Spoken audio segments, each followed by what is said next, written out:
Welcome to Afternoon Live. Thanks for joining us. There is a view over downtown Portland from our Unico US Bancorp Tower camera.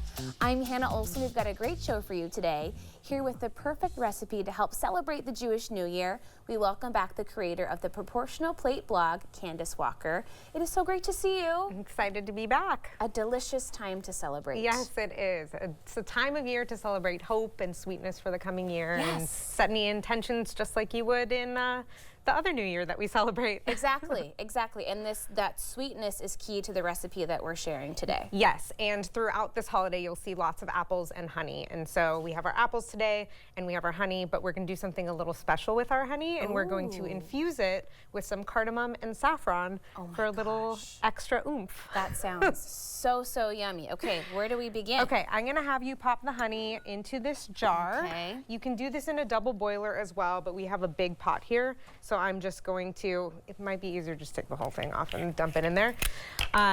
Keep talking, keep talking. I'm trying to do this gracefully. You got this. It's open, it's fine. So I like to put it in just a jar that is bigger than the amount of honey that I have. Because honey is just a little bit tough to get going in the first place. Exactly. And so how much do you want to happen I use a pound of honey. That whole container is a pound of honey. Oh my gosh. Because if I'm going to take the work to infuse this, I want to be able to have enough to enjoy. I love to put that. some in my tea, maybe a little bit in my coffee, whatever you like to do with honey normally. You can use this even in desserts. We're buying in bulk today. Yes, exactly. So Beautiful. We're going to start heating up this honey Okay. over the stove. And like I said, you could do it in a double boiler or just like I am here in a jar. And the key is to get it to 95 to 104 degrees, but not to let it go over 104. And that's why we have our thermometer. But while that's starting to heat, we're going to prepare our saffron and our cardamom. Yummy. So these are just whole cardamom pods. And I take a fork and I just pierce it. And that way the little pods inside can steep into the honey. That's cool. Do you want to try What's the technique? literally take a stab at it? Just want to. Yeah, Good one. Nice one. How do you get it in there, well, though? full disclosure, my mom would just do this with her teeth. I love that. Oh, it But, smells so doing it with a good. fork. And while you do that, I'm going to take a pinch of the saffron. Okay. And I'm just going to grind it using a mortar and pestle. That's the good stuff. This is And you really only need a little bit, right? Just a pinch. Okay. Just a pinch. Yeah, because that's going to infuse into all the flavor of the honey. So I'm just going to grind that up. And we're going to add these after we turn the heat off here on the honey.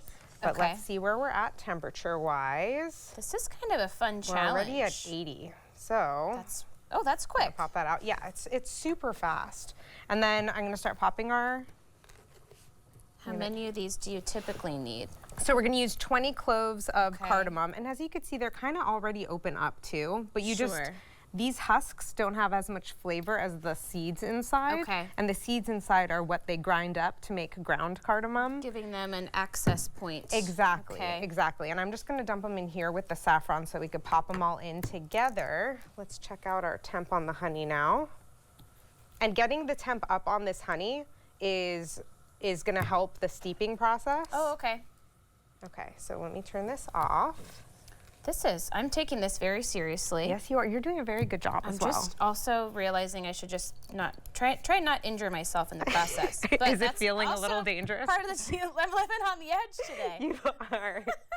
So proud of you. Okay. Haven't hurt anyone, including yourself yet. Okay. Let's pop these in here. And I let it come to room temperature before I cover it. Okay. But ideally, you'll steep it for about 2 hours at least. I like to just do this the day before and let it steep overnight. Oh, yeah. And then let me grab that and give it a little stir here. I'm going to take it off so we can look at it. So I'll let it steep overnight, and then you can either strain out the cardamom pods depending on how viscous your honey is, or you could just pick them out with a fork. Sure. And then you can use it and store it just like you would honey. It smells so good, even just Yeah, isn't that being great? together for a minute or two. Yeah, that's pretty awesome, right? Oh my gosh. And you said, you can use this on so many things. Yes, but during the Jewish New Year, we dip our apples in it. So think about like cutting a plate of apple wedges and just drizzling it with this honey, or putting it in your tea. Yeah. Yeah. Well, it's so comforting to enter the fall fall season too with something kind of warm and cozy. Yeah. I love it. Definitely. Okay, we made it. Yeah, you did a great job. Thank you. Whew, what a relief. It's great to see you. Nice to Thank see you you so too. much. We'll have this recipe and more about Candice on our website at katu.com. We'll be right back with more Afternoon Live right after this.